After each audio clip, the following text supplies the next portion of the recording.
G'day Spurs fans, Paul the Hotspur Hippie here, the only psychedelic soccer show on the internet.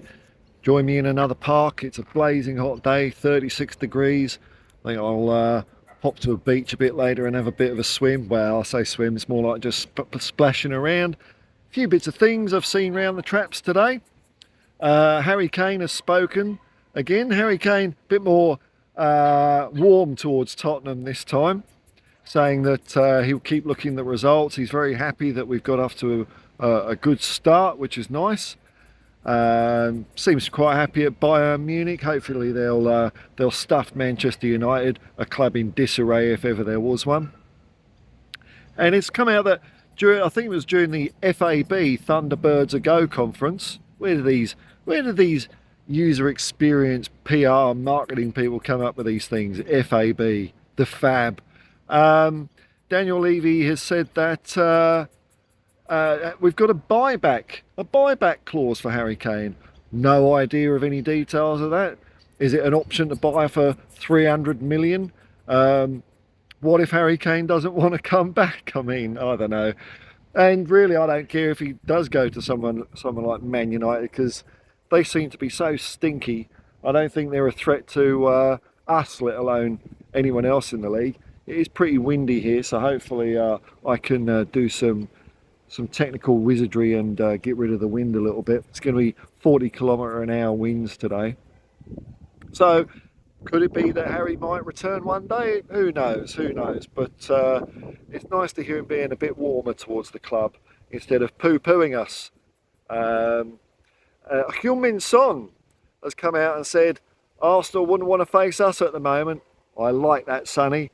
A bit of fighting captain's talk from our wonderful leader. He's really, you know, when he was appointed captain, before he was appointed captain, blimey, it's windy. Before he was appointed captain, it was one of those things I was scratching my head over a bit. Who's going to be the next Tottenham captain? No one really sprung to mind. But as soon as Son was appointed captain, I thought, yeah, that's a fair call. And I think Sonny's really growing into the role. He's bringing the players up with him, and he's saying the right things. He's leading by example as well. I don't think you can get more of a consummate professional, an all-round good egg than Heung-min Son. But it's nice to see him just, stick into the Arsenal a little bit. Hopefully, when we play them on the weekend, Arteta will use his new innovation, substituting goalkeepers. I mean, the guy's a nutcase, isn't he? Substituting goalkeepers because, they're just another player, aren't they? Just another player. I mean, yeah, I could imagine substituting a goalkeeper if they're having an absolute howler. Oh my lord! I've got a hat today. You would have blown it in the wind anyway. What way can I face? Let's try this one. Oh, this might be right off. I'll have to have a listen to this afterwards. Talking about substituting goalkeepers as part of tactics. I understand it when it's coming up for a penalty shootout. That you have specialist penalty guys, and that's worked for Australia recently when we substitute goalkeepers to qualify for the World Cup. And I've forgotten the guy who came in, but he was fantastic in the sticks. But Arteta, I don't know, man. I don't know. I wonder how long it is going to be before he starts losing the dressing room. I think he's running out of puff, man. Running out of puff. We've seen the clips of him doing team talks with his magic light bulb that's a complete fake, because it's physically impossible, scientifically impossible to light a light bulb just by holding hands. What rot. And then I think he's burnt all his good stories. I think he saved the one where he was talking about how he nearly died as a kid. Oh, it's an emotional story, but I think he's doing it before a game against Norwich. So, I mean, what's he got left in the bag? He'd be sitting there in the dressing room before Spurs saying, there's this time, I almost died when I was a kid, and all the players would be going, yeah, we heard this at Norwich, we've heard it at Fulham. You're losing your razzle dazzle. I wonder what else he can substitute. Can he substitute himself? Can he substitute himself as part of his forward thinking, you know, progressing the game into the 2030s and beyond? Can he substitute himself for that autopilot out of Airplane? I think it'd be more charismatic.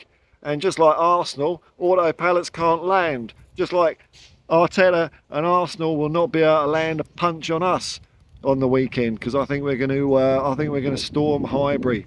Storm Highbury. It's been a while, but I think we'll do it. I also saw a couple of clips.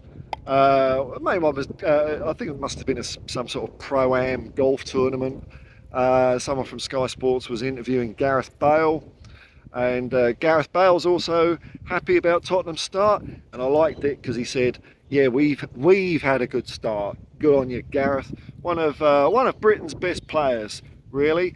Had a cracking spell with us, and then won everything 10 times over at Real Madrid, and dragged a Welsh team to the World Cup. He's had a very fine career as Gareth Bale, and it's nice to hear him say the wee word." Also in that little round was Spider-Man's own Tom Holland, and he's happy as well. Everyone's happy with Ange. Everyone's happy with Ange.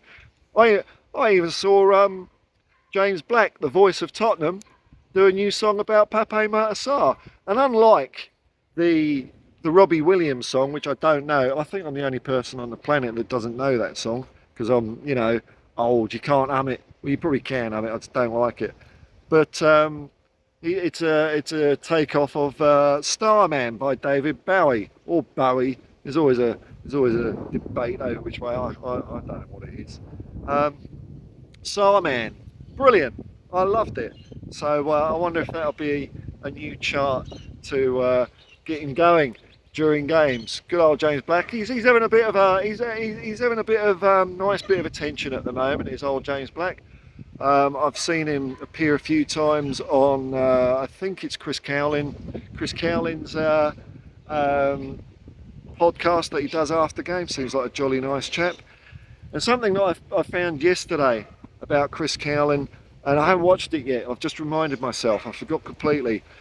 Danny Kelly on his fantastic, probably my favourite Spurs podcast, The View from the Lane. Lord, it's lucky I don't wear a toupee, isn't it? Everyone would know I'm a slaphead. View from the Lane podcast mentioned Chris Cowlin after the Sheffield United game. He was walking up the high road at Tottenham, pushing the pedestrian crossing buttons, even though no one was crossing the road, just to waste time on the bus. I've got to watch that, because that is very, very funny. I've got an empty Powerade bottle. I haven't found a water bubbler to fill it up yet, because Chris always strikes me as a guy that's pretty straight down the line, but now and then there's a bit of a wink and a smile. So I will go and check that out as the dog comes up to me. Hello there. No crocodiles though.